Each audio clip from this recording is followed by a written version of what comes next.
So this policy governs what is supposed to happen when people are being evicted, right? So when people are evicted and they have nowhere else to go, they're going to be rendered homeless by the eviction. The law says that the city, the local municipality, has an obligation to provide temporary emergency accommodation. People are entitled to that. So all of us here in this room, if you were to be evicted tomorrow by your landlord and you had nowhere else to go, no family, can't afford anywhere else to go, the city is obligated by law to provide you with temporary emergency accommodation. So before the Commando Judgment Bromwell, there was no policy to govern this. So the city did whatever they felt like doing, right? Which wasn't the best, as we can hear. Now, because of this judgment and the fight, they've been compelled to have a policy. And the policy is out for public comment right now. So we have thoughts on the policy as NU. We are glad there's a policy. We're glad that they've complied with the court order. It's sad that they had to get a court order first, but here we are.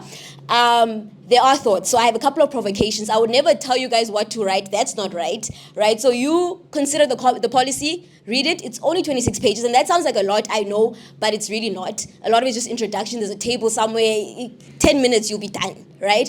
But there's certain provocations, certain things I want you to think about.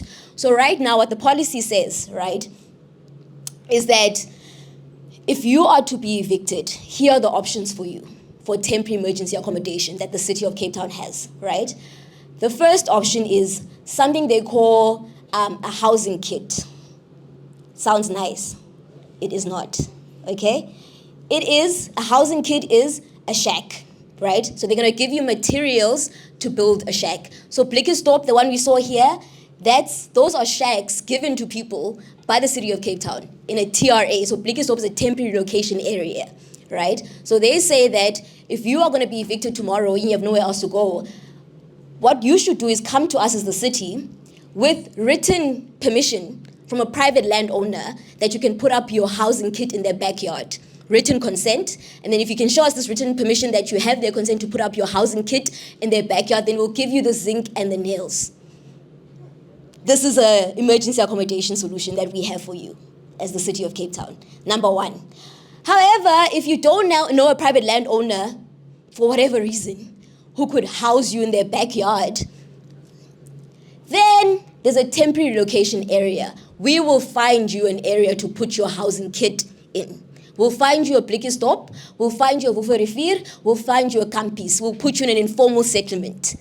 That's far from schools, far from hospitals, far from the city, far from employment opportunities, far from everything. And you're going to go there. And that is our other option for you. Look how generous we are. Does it sound nice? It does not. Okay?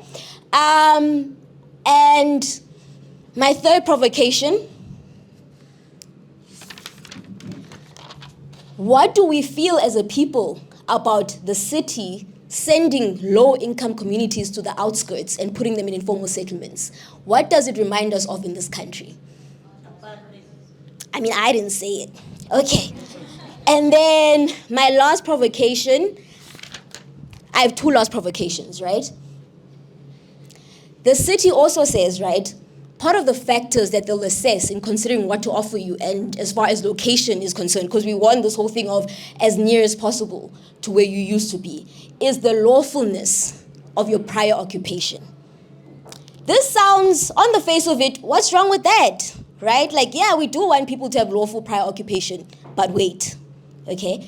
That is helpful for people like the Bromwell families who had rented there for many years and then were impacted by gentrification. But what about homeless people who found vacant land and they've lived there for 20 years, made a home? These are some of my clients, so I'm talking from experience now. Vacant land that turns out to be owned by some organ of state, and they've made a home there. They've put up their tiny little hockeys. They've lived there for many years, right?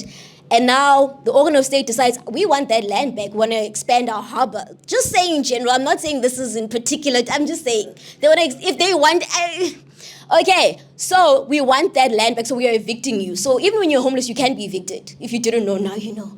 So we are evicting you from this land. But again, you're entitled to temporary emergency accommodation, right? And of course, you can't find a private landowner to give you consent because you're already homeless. TRAs sometimes are full, surprise, surprise. So sometimes even the Blikkensdorp you can't get that even that is out of reach, and then the city just throws up their hand, right? So what that would mean is that, let's say TRAs are available and they can send you to Blikkiesdorp. That means the homeless person who works at the parade or in town or scuttles in town or scrapyards, who lives in the Woodstock area, lives in town, is going to be sent to Blikkiesdorp, 15 k's away. What are they going to do there? How are they going to survive? Because they need to be in the city center to survive. But their prior occupation wasn't lawful, right? They're unlawful occupiers. They didn't have a lease. They're homeless. So they're excluded from this benefit of as near as possible.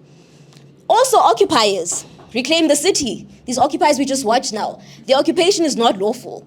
So if the city wanted to evict occupiers, reclaim the city, they don't have the option of staying near to Sisiku House where they were. Never mind that they've been there for many years and kids go to school here and they have jobs here. Your prior occupation wasn't lawful, therefore we might just send you to Campis. These are just thoughts, provocations. Please read the policy, apply your mind, and please, we'd really appreciate it if you could send the link and get people to comment. Let's make our voices heard. Okay, thank you everyone.